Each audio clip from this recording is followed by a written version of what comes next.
Hey, Richard Matharoo here. I'm a coach for the network marketing industry, and it's Thursday, which means Free Coaching Thursday. This is where I take a bunch of questions that have been asked by my audience and then deliver the results to you on this video. Because a lot of the times we don't know what we don't know, right? We're like, oh man, when we hear a question, wow, I never even thought of asking that, but I want to know the answer.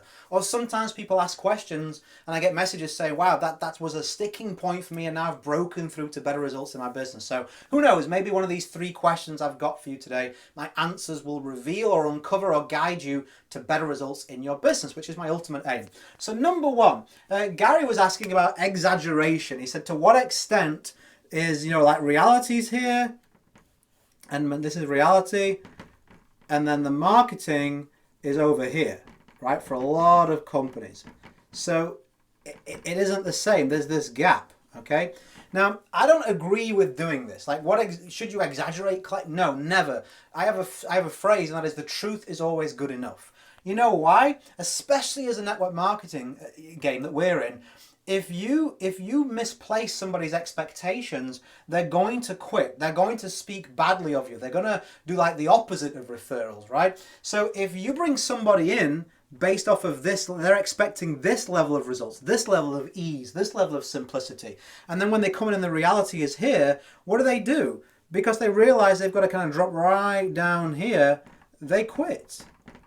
Easy money, copy and paste. If it isn't that, they go, well, no, it isn't. I gotta jump through 50 hoops, so it isn't what you said. I'm done. Okay, this product will lose you 7 pounds in 2 days, guaranteed. Actually, it'll lose you a pound in a week, and maybe if you follow this diet plan, they go, what? So I'm done. So you need to match up expectations with reality. I just don't think this is a good idea. Now, can you use language, communication styles, verbiage to dress up the truth in the best possible light? Of course, you don't want to be boring. You don't want to be like, okay, yeah, our product is really good, woohoo. No, of course you want to have some enthusiasm and passion, but never bend the truth, never flex it. Keep it exactly as it is, and people will respect you for it. And you know what? Like, especially in network marketing, that is a breath of fresh air. When someone comes to me and they say, oh, you're doing really well in that game, is it easy? I say, no, it's not. It's tough. It's difficult. It requires this, and this skill, and you probably won't make it unless you really put some time and effort in.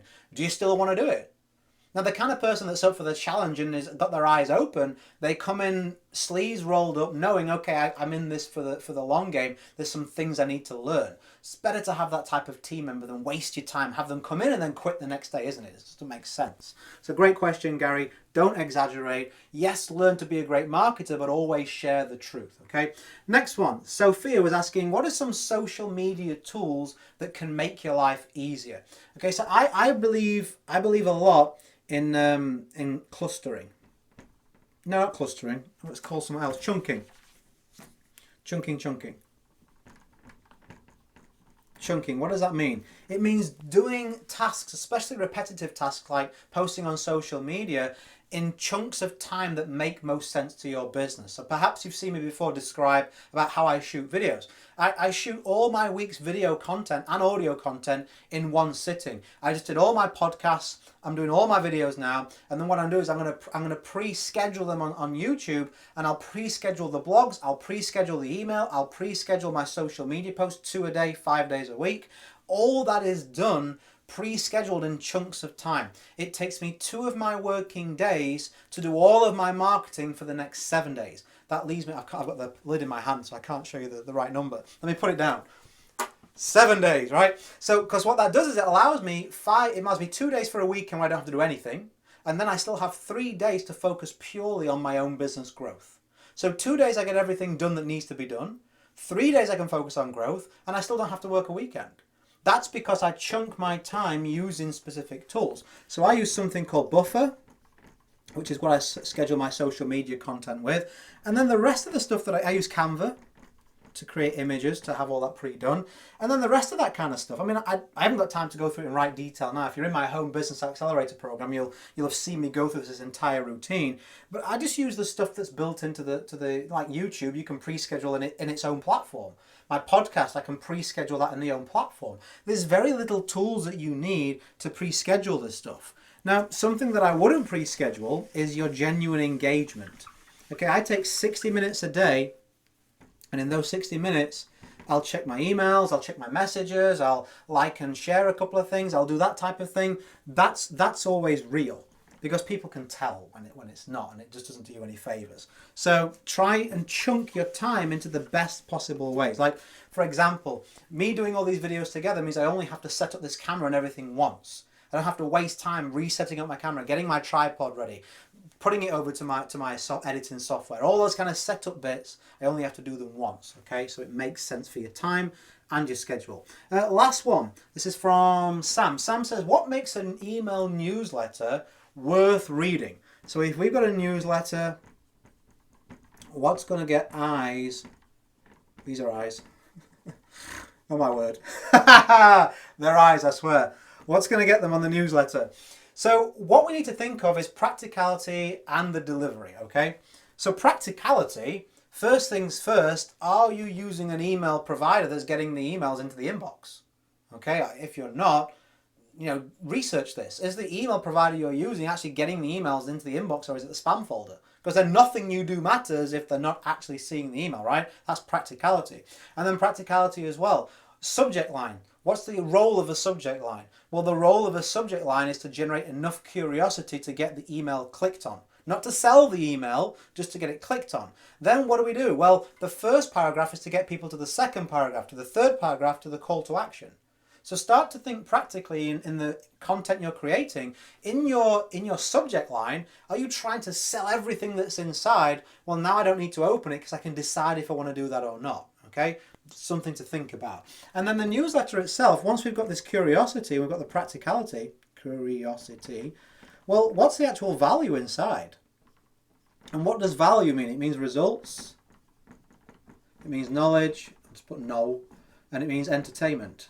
I'll just put ent. That's what value is, really, in a nutshell. Will it give me a result? Will it entertain me? Or will it give me some knowledge that I can later use for a result? That's really value in our game, in our industry, isn't it? So you need to think about that in your email. Even if you're good at getting it, use the right provider, you get it in the inbox. You've got great copywriting skills. You get people to open it, to click it, to read it. But then if the email itself is just a sales pitch every single time, and you're not really trying to give knowledge, you're not really trying to give results, you're not really trying to entertain people at all, you're not making an effort to do that, you're just like, buy my stuff, buy my stuff, buy my stuff, or there's no real purpose or value, then people learn, okay, the email looks great, the subject line looks great, but the content is pants. I'm not going to open that again. If you can start to put value on a consistent level, you'll see the email open rates increasing because more people start to, oh, okay, I'll open this next time. And if you take care of that practicalities, you're going to give yourself the best shot at snowballing that momentum too. So I hope that helped. Was one of those more useful than the other to you? I've been doing this for years, so I've got plenty of knowledge bouncing around in this head of mine. So if you have a question, I can definitely help you with that. I also do a bonus session inside of my Facebook group. So if you like this type of content and you wish you could ask me a question direct, that type of thing, I have a Facebook group which is authoritynetworker.com. That link redirects you to the Facebook group. It's a community mastermind where I'm in there with bonus training, bonus content. You can reach me, you can ask me a question, and I do live training like this where you can actually jump on and kind of go back and forth with me in that group every single week. I also do incentives, prize giveaways. I've given away over $2,000 worth of value already with prizes and coaching in the last 6 weeks alone. So if you want to, I'll see you over there at that link. It's in the description beneath this video.